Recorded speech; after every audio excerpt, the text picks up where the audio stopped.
Hello everyone, good evening. आज इस video में हम बात करने वाले हैं कि जो विंटर के फ्लोरिंग प्लांट होते हैं उनको हम किस तरीके का गमला दें कि उनमें ज़्यादा हैवी ब्लूमिंग हो, यानी कि फूल बहुत ज़्यादा मात्रा में आए, साथ ही में प्लांट जो है वो लंबे टाइम तक के लिए बने रहें।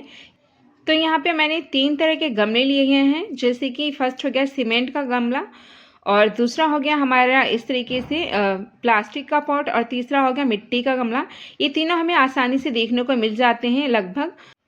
तो सर्दियों के कुछ पौधे ऐसे होते हैं जिनकी अगर हम बरसात के टाइम और गर्मियों के टाइम थोड़ी सी अगर देखभाल कर लें तो ये बच जाते हैं, और इस तरीके से ये प्लांट हमारे पास सालों साल बने रहते हैं, और कटिंग से हम ढेरों प्लांट नेक्स्ट टाइम तैयार कर सकते हैं।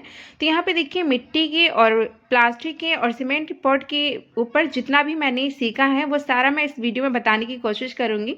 तो जैसे कि हमें प्लांट को बचाना है, जो परमानेंट प्लांट होते हैं उनको, तो फर्स्ट यहाँ पे मैंने प्लांट को बांट लिया है। आपको पहले प्लांट को बांट लेना है कि कौन से प्लांट परमानेंट है और कौन से प्लांट सीजनल है। आपको पता है कि विंटर में यानी कि सर्दियों में बहुत सारे सीजनल प्लांट आते हैं जिनमें ब्लूमिंग होती है मई तक, और उसके बाद वो अपने आप खराब हो जाते हैं, चाहे आप उनकी कितनी भी देखभाल कर लें। तो यहाँ पे देखिए, मैंने आपके सामने रखा है डैंथस के प्लांट और गजानिया के प्लांट।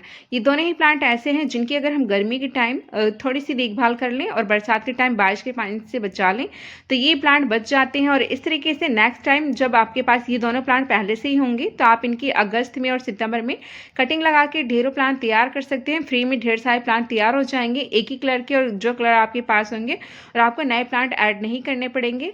तो जैसे कि ये प्लांट हमें जो कि परमानेंट है, ये हमें गर्मी के टाइम और बरसात के टाइम बचाने हैं। जैसे बचाने हैं तो इसलिए हमें इनको बेस्ट पॉट देना पड़ेगा।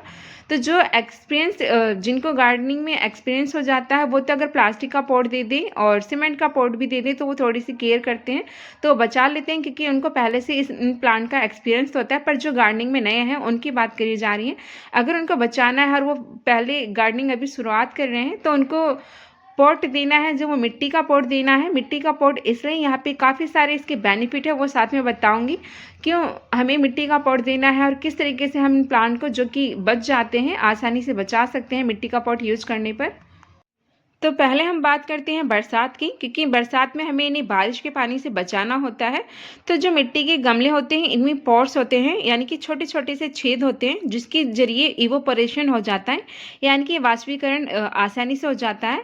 वाष्पीकरण का मतलब ये है कि अगर इन पॉट की मिट्टी में पानी ज़्यादा होता है तो वो पानी, जो ये छेद हैं इनकी दीवार में, उसके ज़रिए सूख जाता है, क्योंकि यहाँ से हवा आर पार होती रहती है। तो फर्स्ट, बारिश का पानी अगर किसी पॉट में ज़्यादा हो गया तो क्या होता है कि 2-3 दिन तक अगर धूप नहीं निकलती है, तो धूप ना भी निकले तो किनारे किनारे, जैसे कि इसकी जो ये पॉट है इसके किनारे किनारे छेद होते हैं, तो यहाँ से पानी सूख जाता है। अब मैं आपको थोड़ा सा पानी डाल के दिखा रही हूँ गमले पर, कि देखिए ये मैंने पानी डाला है और कितनी जल्दी ये सूख जाएगा। सूखने में सिर्फ यहाँ 1 से 1.5 मिनट लगा है। और ये काम अगर मैं सीमेंट के पॉट के साथ करूँ तो उसमें थोड़ा सा और टाइम लगेगा, और जो प्लास्टिक पॉट है उनमें और भी ज़्यादा टाइम लगेगा। तो देखिए, इस तरीके से सिर्फ मुझे डाले हुए कुछ ही टाइम हुआ है, और देख सकते हैं पानी देखिए लगभग सूखने लगा है। तो इस तरीके से जो हमने मिट्टी के पॉट में प्लांट लगाया है, मान लीजिए अगर 2-3 दिन तक बारिश होती है और धूप नहीं निकलती है और वो मिट्टी बहुत ज़्यादा गीली हो जाती है, तो इस वाले जो पॉट में अगर मिट्टी गीली भी हो जाती है और धूप नहीं भी निकलती है तो भी हवा की वजह से मिट्टी सूख जाती है, क्योंकि इसकी जो दीवार है, यानी कि जो पॉट है हमारा ये, तो इसमें छोटे छोटे से छेद होते हैं जिसकी वजह से हवा मिलने की वजह से भी अगर धूप भी ना मिले तो इसकी मिट्टी सूख जाती है। तो बस आपको गुड़ाई करनी होती है। और वहीं साथ में अगर हमने प्लास्टिक पॉट में लगा हुआ होता तो ऐसा नहीं होता, तो बरसात में आसानी से बचाया जा सकता है अगर धूप ना भी निकले, अगर हमारी मिट्टी के पॉट में ये प्लांट लगा हुआ है। अब बात करते हैं कि गर्मी में मिट्टी का पॉट बेस्ट क्यों है। जैसे कि तेज़ गर्मियाँ जब पड़ती हैं और धूप बहुत तेज़ निकलती हैं तो जो पॉट होते हैं वो हमारे गर्म हो जाते हैं। प्लांट तो गर्म होते ही हैं, पौधे, और साथ ही के साथ हमारे गमले भी गर्म हो जाते हैं।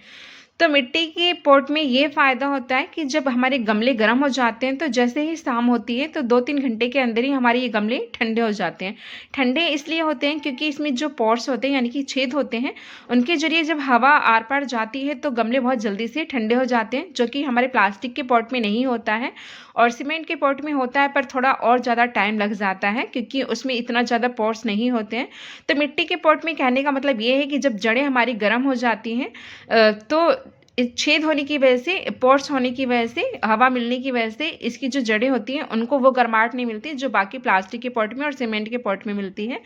तो इस तरीके से शाम होते ही जो हमारे प्लांट की जड़ें जो कि पहले गर्म हो चुकी थी तेज़ गर्मी की वजह से, वो इनमें छेद होने की वजह से और हवा आर पार होने की वजह से जड़ें जो हमारी ठंडी हो जाती हैं। और इस तरीके से शाम को जब हम पानी डालते हैं मिट्टी के गमले में जो प्लांट लगा है, तो उनको वो नुकसान नहीं पहुंचता जो हमारे प्लास्टिक में लगे और सीमेंट में लगे हुए प्लांट को पहुंच सकता है। तो इस तरीके से यहाँ पे गर्मी में बेनिफिट हो गया कि हमारे जो अगर प्लांट की जड़ें गर्म हैं तो भी उनको कोई नुकसान नहीं होता, क्योंकि वो ठंडी हो जाती हैं जो हमारे मिट्टी के गमले होते हैं इनमें छेद होने की वजह से। जहाँ किसी भी चीज़ के पॉजिटिव पॉइंट होते हैं उनमें कुछ नेगेटिव पॉइंट भी होती हैं, यानी कि कमियाँ भी होती हैं। उन कमियों के ऊपर डिस्कस कर लेते हैं कि मिट्टी के पॉट में क्या कमियाँ होती हैं। फर्स्ट ये है कि मिट्टी के पॉट हर जगह अवेलेबल नहीं होते, यानी कि हर जगह आसानी से नहीं मिल पाते हैं, कहीं कहीं इनकी दुकानें नहीं होती। सेकंड ये होता है कि जो मिट्टी के पॉट हैं वो सीमेंट के पॉट और प्लास्टिक के पॉट की तुलना में महंगे आते हैं। जैसे कि मैं यहाँ आपको कुछ पॉट के प्राइस बताने जा रही हूँ। जो भी पॉट मेरे पास है, जैसे जैसे मैंने इनको लिया है, 6 इंच के पॉट मेरे यहाँ मिलते हैं 50 रुपये के, और जो 8 इंच का पॉट है वो लगभग 70 रुपये का मिलता है, और 10 इंच का पॉट यहाँ हमारे यहाँ 80 रुपये का मिलता है। और अभी मैं आगे आपको सीमेंट के पॉट भी बताने वाली हूँ।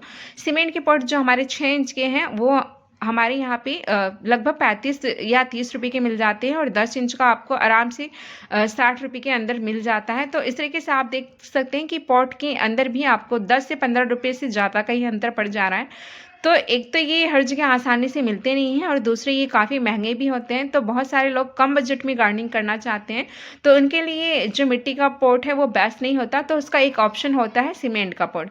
सीमेंट के पॉट सालों साल चल जाते हैं, और मिट्टी के पॉट ये भी होते हैं कि हमें थोड़ा सा ध्यान रखना पड़ता है, वरना वो आसानी से इधर उधर गिरने पर टूट भी जाते हैं। पर सीमेंट के पॉट के साथ ऐसा नहीं होता है। ये सीमेंट का पॉट जो आप देख रहे हैं ये लगभग मेरे पास 10 साल से हैं। अब सीमेंट के पॉट के ऊपर हम बात करेंगे और थोड़ा सा कंपेरिजन करते जाएंगे साथ में, यानी कि तुलना करते जाएंगे कि सीमेंट का पॉट आपको क्यों लेना है। ये तो हमें पता चल गया कि अगर हम बेस्ट पॉट की, यानी कि सबसे अच्छे गमले की बात करें तो वो मिट्टी का गमला होता है। पर सबके लिए एफर्ट करना, यानी कि सबके लिए खरीदना ये पॉसिबल नहीं होता, क्योंकि ये काफ़ी कॉस्टली होते हैं और आसानी से मिलते नहीं हैं। तो उसका ऑप्शन होता है सीमेंट का पॉट। सीमेंट के पॉट आप ले सकते हैं, क्योंकि ये हर नर्सरी पर लगभग आसानी से मिल जाते हैं, और साथ ही में कम प्राइस पर भी मिल जाते हैं। अभी मैं आपको प्राइस बताने वाली हूँ कि हमारी जो नर्सरी है वहाँ पर मैंने पूछा था, तो काफ़ी कम इसमें जो प्राइस में मिल जाता है। जैसे कि 10 इंच का पॉट मैंने मिट्टी का बताया, वो हमारे यहाँ 70 का मिलेगा। तो सेम 10 इंच का पॉट हमारा जो सीमेंट का है वो हमारे यहाँ 40-45 में इजीली मिल जाता है। इतने में आप यहाँ पे जो सीमेंट का पॉट है वो आसानी से मिल जाता है, साथ ही में ज़्यादा अमाउंट में भी मिल जाता है। और नर्सरी पर आप ऑर्डर भी दे सकते हैं सीमेंटेड पॉट का, और ये आसानी से मिल जाते हैं, और इनमें प्लांट भी लंबे टाइम तक चल जाते हैं। सबसे अच्छी बात इन पॉट की मुझे ये लगती है कि ये काफ़ी लंबे टाइम तक चल जाते हैं। जैसे कि मैंने आपको बताया कि सीमेंट का ये पॉट मेरे पास लगभग 10 साल से है, और मिट्टी के बहुत सारे पॉट मेरे टूट चुके हैं, क्योंकि लगभग 3-4 साल के अंदर इनके क्या होता है, ज़्यादा पानी बार बार पड़ता रहता है, तो थोड़े से ये गलते रहते हैं और ख़राब होते रहते हैं। तो इस तरीके से सीमेंट का पॉट भी बेस्ट है। अगर आप मिट्टी का पॉट नहीं दे सकते और ज़्यादा पैसे नहीं खर्च करना चाहते हैं, तो आप सीमेंट के पॉट में इन परमानेंट प्लांट को, जिनको हमें गर्मी में और बरसात के टाइम में बचाना है बारिश के पानी से, सीमेंट के पॉट में लगा सकते हैं, क्योंकि इसमें भी पानी ज़्यादा टाइम तक बने नहीं रहता। अगर आप इसकी गुड़ाई कर देते हैं तो पानी इसमें भी सूख जाता है आसानी से। उसके बाद हम प्लास्टिक पॉट के बात करेंगे। प्लास्टिक पॉट में हमें कौन से प्लांट लगाने हैं, उससे पहले मैं यहाँ पे अपने एक प्लांट की रिपोर्टिंग करने जा रही हूँ, क्योंकि मेरे पास अभी कुछ मिट्टी के पॉट खाली रखे थे। अगर आप इस तरीके से प्लांट लगाते हैं सर्दियों में या फिर गर्मियों में, तो आपको 6-7 महीने तक कोई जो सूखी खाद देने की ज़रूरत नहीं है। तो यहाँ पे सॉइल मिक्सचर मैंने फिल कर लिया है। फिल इस तरीके से कर लें। उसके बाद आपको पॉली बैग रख के देख लेना होता है कि ऊपर से 1-1.5 इंच का हिस्सा खाली बचा रहे, ताकि हम वहाँ पे पानी दे सकें। तो यहाँ पे देखिए रख के और मैंने चेक कर लिया है कि कितनी मिट्टी हमें पॉट के अंदर भरनी है।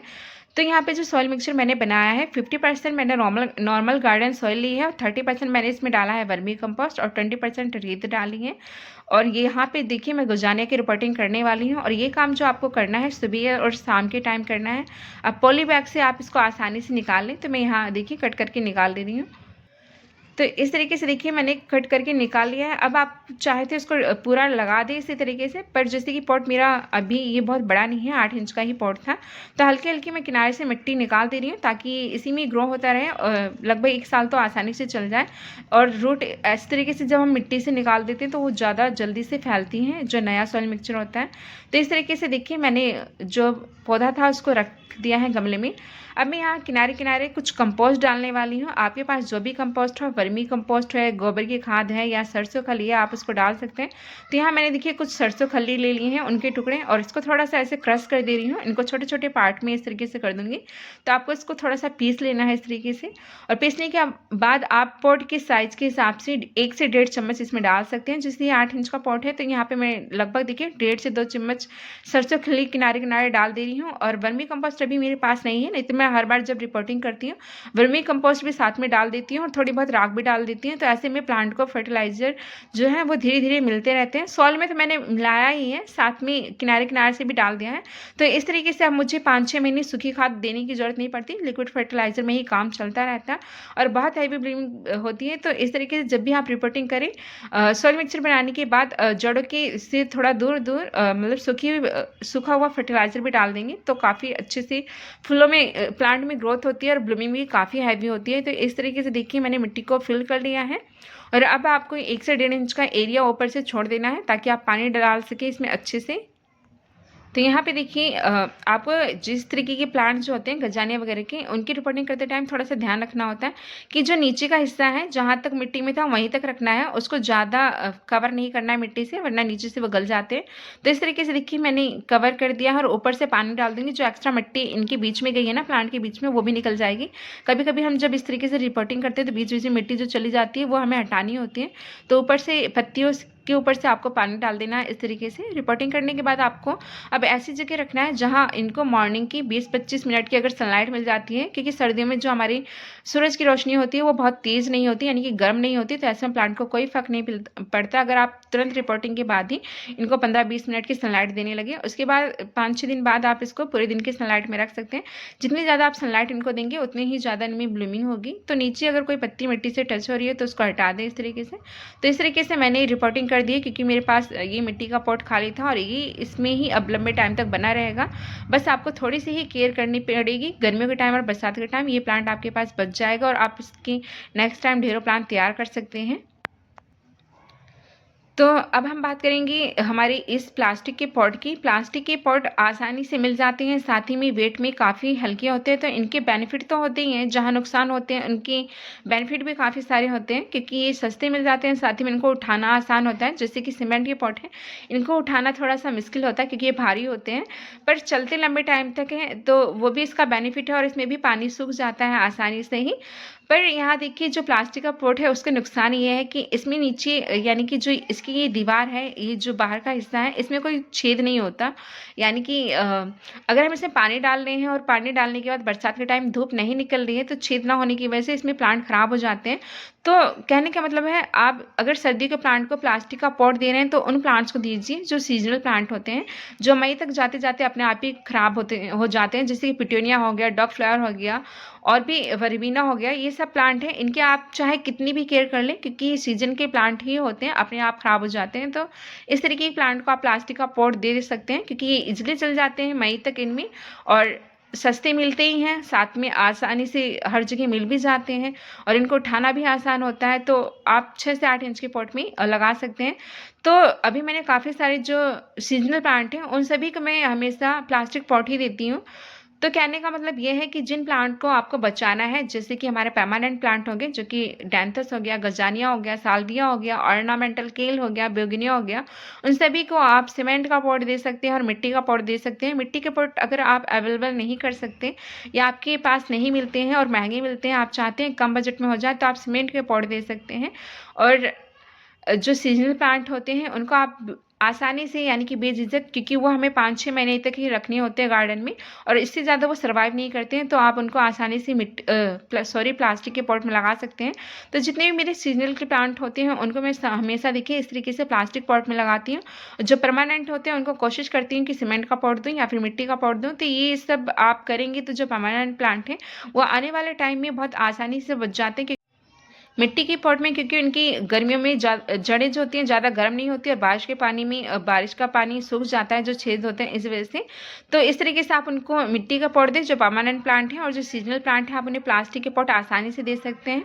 तो आई होप कि ये वीडियो आपके लिए यूज़फुल साबित होगी। तो चलिए मिलते हैं नेक्स्ट वीडियो में। आपने और अपनी फैमिली का ख्याल रखिएगा, हार्ड वर्क करते रहिएगा टू अचीव योर गोल। और अगर कुछ पॉइंट बच गए होंगे तो आप मुझसे कमेंट में पूछ सकते हैं।